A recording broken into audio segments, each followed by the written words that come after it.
Hello everyone, welcome to my channel. So आज हम cover करेंगे आईएमएफ, इंटरनेशनल मॉनेटरी फंड। ये टॉपिक आपके आने वाले एग्जाम्स में, चाहे आप नेट जेआरएफ की प्रिपरेशन कर रहे हैं या फिर आप किसी भी गवर्नमेंट एग्जाम की प्रिपरेशन कर रहे हैं, आप सभी के लिए वीडियो बहुत हेल्पफुल रहने वाला है। ओके, तो आइए से हम स्टार्ट करते हैं। ठीक है, फर्स्ट स्लाइड पे आएंगे हम। क्या होता है आईएमएफ? ठीक है, IMF is originally laid out as a part of Brayton would system exchange. हम सब जानते हैं कि ये सब कुछ चीजें जो भी आई हैं ब्रेटन वुड सिस्टम्स की वजह से ही आई हैं। ओके, जो कि हम पढ़ते आ रहे हैं, लास्ट क्लासेस में भी आपने देखा होगा कि ब्रेटन वुड्स में जो भी हुआ उनके थ्रू ही ये सब उनके रिजल्ट्स है। ओके, तो IMF भी is a part of Bretton Woods System Exchange Agreement in 1944। IMF आप याद रखिएगा, 1944 में IMF आया है, क्वेश्चन पूछ गया जाता है। ड्यूरिंग द ग्रेट डिप्रेशन क्यों आया, रीजन था क्या इसका? क्या था? जब ग्रेट डिप्रेशन था, कंट्री रेस कर रही थी बैरियर्स ट्रेड में, ठीक है, ताकि वो इम्प्रूव कर सके अपनी जो फेल हो रही थी इकोनॉमिक्स पे। ठीक है, जिस वजह से क्या हो रहा था, डिवेल्युएशन हो रहा था नेशनल करेंसी में और decline in a world trade में भी गिरावट आ रही थी। तो एक एक कंट्री को इस इकोनॉमी को उठाने के लिए, अटेम्प्ट करने के लिए, इम्प्रूव करने के लिए उनके पास में कुछ भी सोर्सेज नहीं बचे थे। इससे क्या हो रहा था, वर्ल्ड ट्रेड भी डिक्लाइन हो रहा था। ठीक है, The representative of 45 government met at Bretton Woods conference। क्या हुआ, ये सब दिक्कतें हुई तो ब्रेटन वुड्स में क्या हुआ, कॉन्फ्रेंस थी वॉशिंगटन, माउंट वॉशिंगटन होटल में, ब्रेटन वुड हेम्स्फीयर में। ठीक है, ये वहां पर एक मीटिंग हुई, कॉन्फ्रेंस हुई, जिसमें 45 गवर्नमेंट्स बैठे। ठीक है, न्यू हैम्पशायर यूएस में है ये। डिस्कस करने के लिए, किस लिए? फ्रेमवर्क को, cause for international economic and cooperation and how to rebuild Europe. जैसे मैंने बताया कि फेल हो रही थी इकोनॉमिक्स, तो 45 गवर्नमेंट्स बैठी वॉशिंगटन होटल में, ब्रेटन वुड कॉन्फ्रेंस में, Bretton Woods New Hampshire USA. ठीक है, डिस्कस करने के लिए फ्रेमवर्क को, पोस्ट वार के बाद जो इंटरनेशनल इकोनॉमी उसको कोऑपरेट करने के लिए और रीबिल्ड करने के लिए यूरोप को और भी कंट्रीज को। Okay, IMF formally came into existence. अब मतलब फॉर्मली यानी कि औपचारिक रूप से कब आया ये, तो इस डेट को आप ध्यान रखिएगा, 27 दिसंबर 1945 को IMF आया, when the first 29 countries ratified its article of agreement। By the end of 1946, the IMF had grown to 39। 1945 के टाइम पे तो only 29 countries थी, फिर 1946 के टाइम पे 39 हो गई, और on 1st March 1947 IMF began its financial operation। इसे कंफ्यूज करने के लिए डेट्स दे दी जाती है और पूछा जाता है। ठीक है, एग्रीमेंट 1944 में हुआ।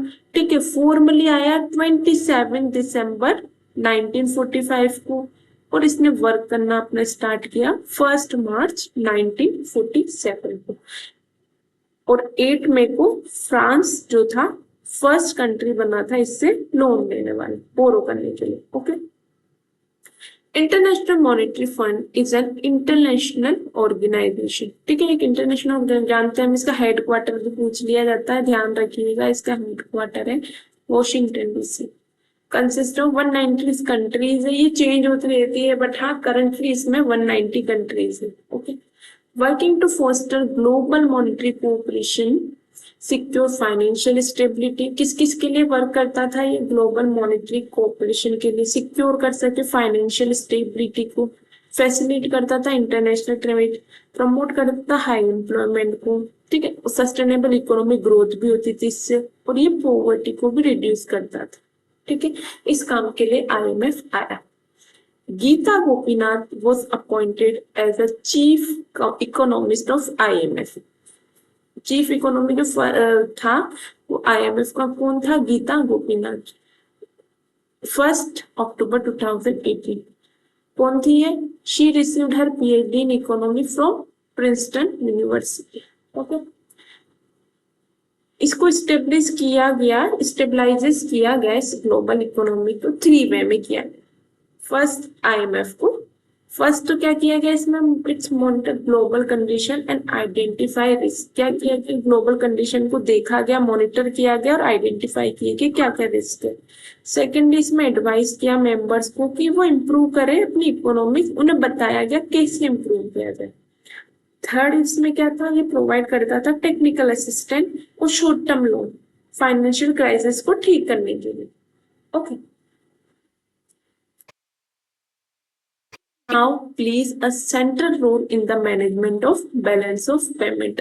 ठीक है, difficulties and international financial crisis. अब ये क्या था, ये एक बहुत बड़ा रोल प्ले करने लगा था बीओपी, जो बैलेंस ऑफ पेमेंट्स होती है उसकी डिफिकल्टीज को मैनेज करने के लिए और इंटरनेशनल फाइनेंस क्राइसिस जो थे उनको ठीक करने के लिए। Countries contribute funds to pool through a quota system. इसमें कंट्रीज कैसे कंट्रीब्यूट करती थी, फंड्स इकट्ठे किए जाते थे कोटा सिस्टम के थ्रू, जिसमें कि countries experiencing BOP problem can borrow money. ठीक है, ताकि बीओपी प्रॉब्लम्स के लिए जिस कंट्री को अब नीड है वो मनी को बोरो कर सके। ठीक है, एक टर्म होती है SDR, special drawing rights.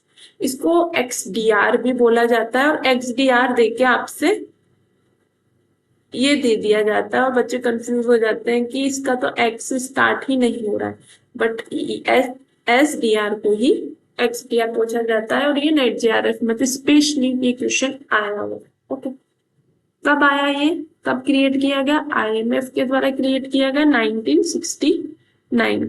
Okay, आपको बाद में पढ़ने में दिक्कत ना हो कुछ वर्ड्स को, इसलिए मैं यहाँ से कुछ जगह से मैं रब कर देती हूँ। IMF 1969 क्या था ये? SDR special drawing rights is international reserve assets. क्या था ये? इंटरनेशनल रिजर्व असेट्स था जो कि क्रिएट किया गया था IMF के थ्रू। क्या था? स्पेशल राइट्स एलोकेट करता था members countries in proportion to their IMF कोटा। एलोकेट करता था उन लोगों को, ठीक है, मतलब उनका जो IMF कोटा था ना उसके प्रोपोर्शन में ये उन्हें एलोकेट करता था। ओके, नाउ क्या ऑल्सो कॉल्ड पेपर गोल्ड। ठीक है, इसको क्या बोलते हैं? पेपर गोल्ड भी बोला जाता है, as it is not backed by any currency of precious metal. ठीक है, क्योंकि क्या था ये, इसको नहीं बेक नहीं किया जा सकता किसी भी करेंसी ऑफ प्रीशियस मेटल के थ्रू। ठीक है, SDR is defined as a composite of 5 currencies. ये बहुत इंपॉर्टेंट है, क्वेश्चन आ जाता है और बहुत ही इंपॉर्टेंट चीज है, आप लोगों को पता होना चाहिए एसडीआर किस किस करेंसी से मिलकर बना है। तो ये 5 करेंसी से मिलकर बना है। फर्स्ट है यूएस डॉलर, जिसका 41.73% मतलब वो है वेटेज है।